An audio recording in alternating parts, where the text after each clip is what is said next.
Hello everyone, Phreak here with an audio commentary for WCRplays.com. Audio commentary is copyrighted by the site, so don't steal it.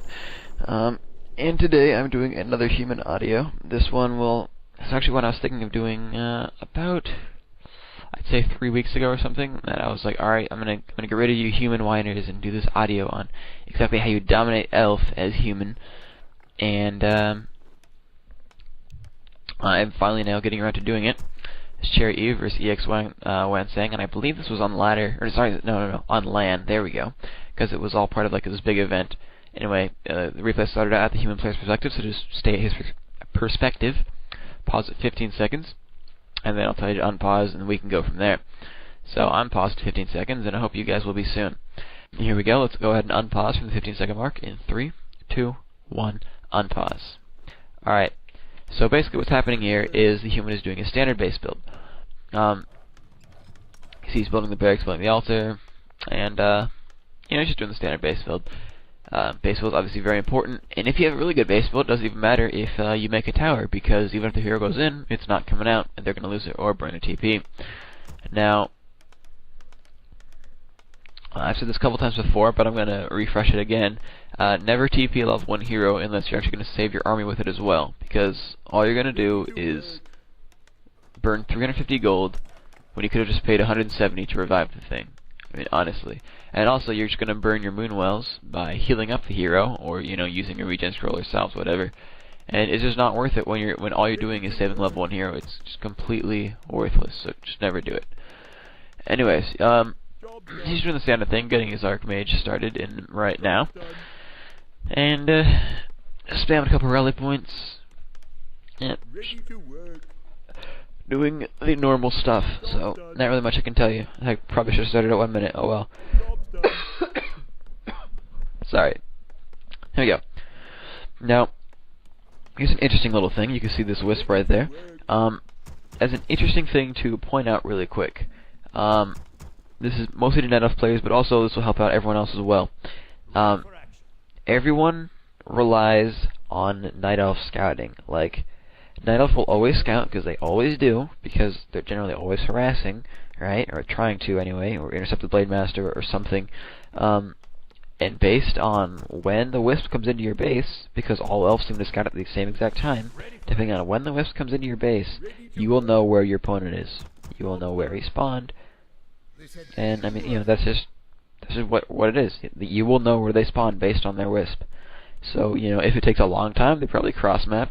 If it's there, like, just after your hero started, then obviously, so it's easy to tell where your opponent is.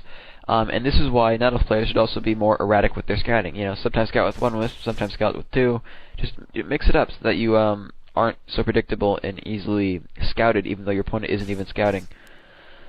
So, you can see this is obviously great how the human can bring in his workers to help creep. I think that's pretty cool. You don't see Wisp creeping. I think that's, I think Wisp should be able to creep. Yeah, no, okay, that's sarcasm. But, I mean, that's kind of lame. You bring in your base defense to creep the map. That's like Rock with burrows. I mean, they patched that pretty quick. But, you're allowed to creep with militia. I don't think that's very cool. But, whatever. Anyways, you can see human creeping out.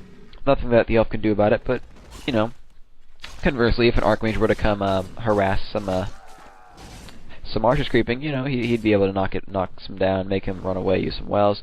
And yes, he picked off a worker because, hey, he's got a worker sitting outside his base. You could do the same with Wisps, so I don't want to hear him balance whine. Now, but anyway, he's really what the human's doing, and what you should be doing is, first of all, you want to get a second WE up before you get mana burn. If you get mana burn twice, you cannot put up a second water mantle. If you get mana burn once, you're fine. And so as long as you can dodge around enough until the cooldown's done, you can get a second water mantle up, and that is very important. It allows you to creep. Now, yes, he's out of mana now, but I mean, he's getting 1 mana a second in regen. It won't take too long for him to get another one. So, he's got himself 1 creep camp. That's pretty much what you want to do. Is that, yes, the elf will just try to slow your creeping down. Chances are he won't kill many units, but he's going to try to slow your creeping down. So now you can see he's getting defend. And you get defend, apparently after you tech, and then after you set a blacksmith, then you get defend. And you put up a farm, and you can just see the order right here. Anyway, now he's creeping, and yes, he's got a footman taking the creeps. He should move that back pretty soon, and he does. So yeah, now it's a little bit harder for human to creep, because you can see that their units do take a lot of damage from these creeps. You know, footies don't have a lot of HP, but still, you know, they have 2 armor and 420 hit points, and a pretty good damage, or an armor type, and they can just run away pretty quick, so it's not too bad. You know, like, I mean, at least you're healing, you know, it's just 100 gold, and alright, you're back in good shape, as opposed to, you know, burning all your moon wells. But, you know, human healing's pretty painless, as long as you move them back in time, so you shouldn't worry too much about having units take damage creeping. Just make sure they don't get ganked, and you're fine. So you can see he's chasing down an archer, and, yeah, Cherry made some retarded mistake moving the archer around, so he's gonna lose that, so he probably shouldn't have lost that. But, I mean, still, you know, it's not exactly leveling the Archmage yet, so it's not like making this huge difference in the game, one archer, you know, because he's killed a peasant, so it should balance out, right? Anyway, so you can see he finally gets the water mantle up. As you can see, you know, he's got enough regen. He didn't have Brilliant Sword, but he still got the regen. He started up in another unit. You see archers and footies again chasing the unit, you know, another creepjack, but you see you can't kill anything with a creepjack. You're fine, as long as you don't have your footies tank too long. Then he puts up defend, and now it's, like, impossible to kill foots. Okay, fine. Yeah, now we got blocked by a freaking creep, so there you killed one. So now y'all are going to quote me, it's impossible to kill foots. Oh, there one died. You know, yes, it's going to happen like 5 times during the comments at least. But, I mean, seriously, consider how much Elf would get dominated right now if he were to get creepjacked. Like, he would have lost more, I guarantee you. Because it takes about 10 hits for a foot to kill one. Alright, so here we go. You can see Elf picks up his Naga. He's trying to gank a foot, doesn't get it. And then you're going to see 3 foots and 2 heroes. So I guess now he's got 4 foots and 2 heroes versus 2 heroes and 5 archers. And you're going to see how this works. So he gets 1 foot, right? He kills a foot, then turns on defend. And he's slowing down the hero, and Frost Arrows dominates heroes really well. Like, honestly, Naga just destroys the DH if he doesn't have evasion. Then you can see instant gets an archer kill. Alright, okay, fine, you know, he got a foot kill the same way, but, you know, just knocks it out in a second, you know. That's kind of lame. But whatever, you know, the trading units pretty much so far. I think it's 2 foots for 2 archers, and a free peasant on one side. So, okay, you know, they're both doing pretty decently. Okay, both trading some kills, you know. Both couldn't... probably, well, okay, Eve could have avoided one of his unit kills, so there's a mistake there for Eve. You know, he's not doing the perfect play, as Tillerman would say. But, I mean, you know, the human made a mistake by not building a shop in time, so he had to spend another, you know, 40 gold or whatever fast building the shop. And then he sells off the items, and that's really something that people should do when they're doing this tier 2 push. You sell off your items so you can make more units, because now he can start up a couple of priests, you know. And here's what you do with the tier 2 push, right? You get an ivory tower, you get a potion of healing, and I come to cleanse this land. And really, the potion of healing is incredibly important. And you wait for 1 priest. You get your 1 priest out, and then you go. And now, since it's close spawn, he doesn't really need a breaker yet, because there's no way he's going to have rejuve at this time. Otherwise, if it was farther away, I think he would get a breaker. But, you know, this is what you do as human. You do the tier 2 push right as soon as you get tier 2. You get pretty much as soon as you get a priest out, right? And as soon as you grab a potion, you go. So here's what's up. He focuses on the moon mode because there's no reason to hit anything else. Turns on defend when the units come in, and look how slowly his units are going to actually die. Like, he's focusing the foot right away, and wow, it took 20 damage solely from the Naga. Alright? It's the only thing that's actually doing damage. So now you can see he's focusing right away on the heroes, but this is what the priest is for. The priest heals the Naga, and he will not lose his units and heroes. Like, the foots aren't dying. I mean, no foot has died yet. He's already killed an archer and a dryad, because, well, the archer was permasoul. The dryad probably poisoned itself because of defend. And you can see, oh, Naga's getting weak, sorry, potion, and now he gets a DH kill for it. That is why the tier 2 push is good, because melee heroes suck against Frost Arrows. They seriously, like, dominate them. And you can see, like, even though Naga's taking so much damage, priests are so important. It just won't die. Like, honestly, it was at 20 hit points for the last minute and a half. You know, then hit a potion, got down to 20 hit points again, and it's still getting priest healed. And seriously, they don't die. So you can see, he's going down onto the moon wells, I believe, and he hits the regen scroll, just to get more HP on his Naga. Oh no, I think that might be an old regen scroll. I'll take that back. I have no idea. Anyway, but you can see... Oh, wow. Okay, that was unlucky by the dry. He got himself surrounded. But... I got minimized by some weird crap. So I'm a little bit behind. I'm at 8:30 right now. Alright. But you can see that his units aren't dying, you know? There's really nothing that Elf could build at this stage that would actually be useful against these defend foots. You can make hunts. Problem is, they cost a lot. They don't do that much damage. And especially, I mean, foots, what, 2 armor, you know, versus, you know, 16 damage. Wow, that'll be a whole lot of damage there. And besides that point, you've got rifles and priest healing, and you've got Frost Arrow slow and the water mantle. So then he finally puts up the tower, just because he can put up an arcane tower. I probably should have done that earlier. And you can see he hasn't even macroed. He's got 600 gold, and it doesn't matter. He hasn't even lost a unit yet. because of priest healing and defend. This is how you dominate elf as human. I mean, we go back to the other player, you know, fine, he has quite a bit of money as well, but he's been macroing the entire time because he's been trying to get up to bears. He's been trying to get up to tier 3 melee because he realized that dryads weren't working. So, I mean, fine, they both didn't macro this game, but, I mean, what are you going to do when, you know, it's, like, impossible to kill his army? This is how the tier 2 push works. You know, this is what you do, and it works so well. And yeah, now he's finally got the Spellbreaker, and look, Rejuve gets stealing off, and now it's healing his foot up. So, I mean, there's so little elf can do if you execute the tier 2 push right. And maybe it's not the best replay example because, yes, the one guy has, you know, 700 gold or whatever, but, I mean, I honestly don't know what the elf could have done in that game. Like, that is, like, a very good tier 2 push. That's what you need to do as human. And, yes, it'll be different if you're cross-map on Null or cross-map on Meadows. It's not something you do on LT because it's LT, dude. You just don't. But, you know, you meet at the tavern and you guarantee 2 archer kills because of frost arrows. Defend foots, well, even with or without defend, I mean, they still have, I mean, look, an archer will do about 14, 15 damage to a foot. A foot will do 20 to an archer. Foots also have twice the HP that archers have. Not hard to tell that the foot's going to beat the archer, especially with frost arrows, making sure they cannot run away.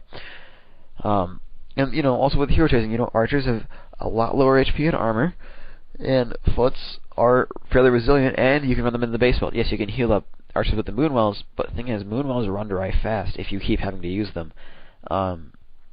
Seriously, you are going to run out of moonwells because, you know, they're going to be at 30 or 40 food max. That means they have 2 or 3 moonwells. That is not a lot of healing. I mean, unless they rush up to 4 wells, they cannot heal constantly in a battle. Except, you know, because, you know, humans got priests, and you can't counter priests. It's 25 HP, 25 HP, 25 HP. You cast Rejuve, it gets spell stolen or dispelled. I mean, it's unbelievable. Also, it costs 125 mana. You actually need the adept training to use it. I mean, it's insane. I mean, defend owns dryads, so you can't do that as elf. You cannot go dryads. Archers, as you saw, get destroyed by frost arrows and foots. I mean, I don't know how you're going to kill any foots with archers. Now, hunts can work. The thing is, you can't go hunts right away on turtle because you get tower rushed. I've tried it. You get towered. It's, you know, they militia scout you because they always do, and there you've been tower rushed, and you can't beat it when it's that close to spawn. I mean, I honestly dare any of you to try it, and you will lose to a tower rush if they actually tower you, unless they're like a horrible player. And then you say, okay, well, you know, maybe you add in hunts later. You know, you add the hunter's all during mid-tech, and you start making hunts. Alright, but these things are worthless late game. I mean, archers at least, okay, fine, they can focus fire on priests. There's something eventually, or, you know, eventually when he runs out of foots, you know, then, you know, there's no defend to consider, and so you can do some damage to breakers. But hunts, I mean, they just get, I mean, they have some of the lowest damage per second of like any unit in the game, honestly. Like, okay, they have hunt bounce, but that hardly matters. Seriously, it doesn't. They do 6 and 18 damage. And, you know, that's like a 2-0 foot. Wow, they're 2-0 footmen. But they have, you know, but they're unarmored. And you know full well, you know, human masses rifles. I mean, they have water mentals as it is. You can see they go Archmage first. They can spam those pretty easily. And if you want to burn all your wisps and have no wood, fine, you can dispel them, but it's not worth it. He has brilliance, he'll pull it back. And Frost Arrow also helps so much with Hunt Slow. And besides, they take so much damage. I mean, they're just a big damage sponge. You know, they're taking all this damage from rifles and from the water mental. They soak up moonwells extremely fast because they have 2 armor. Yeah, okay, that's kind of nice. But the unarmored, you know, counters that even more. So they're taking an immense amount of damage from rifles, like 25, 30 damage, something like that. And you're just soaking up wells left and right. And I mean, then you have no way to heal your hero up because again, Rejuve's going to get spell stolen and all this crap. I mean, you could try to go MGs, but they're pretty worthless. They don't actually do any damage. I mean, they can pretty much refocus against a taunt, and you seriously aren't going to kill anything. I think a priest can out-heal MG's damage on like a footman or something. So, I mean, it is very, very hard for elf to beat this tier 2 push. Like, this is really what you want to do as humans. You want to do this tier 2 push. It really works well. And unless they play perfectly, you know, they get the AP, they get to hunts or something that'll actually kill foots. Next time you're on Turtle, do this tier 2 push, copy the build order, you know, copy the unit choice, the exact numbers, you know, 5 foots, then defend, or whatever it was, you know, tech, then smith, then defend, then get a rifle. There's so much you can, there's only so much you can learn from replays, but some of the main things are, look at the clock when they attack. Like, some of it's, okay, fine, they hit tier 2 and they got their nugget, and, you know, that's some of it. But also, look at the little day clock, you know, at the top of the screen, you know, a little circle. Find out what time it is when they actually start their attack. And then look at your own replay and see if that timing is the same, and then you're good. So I'm gonna end this and hope it was enjoyable, and bye.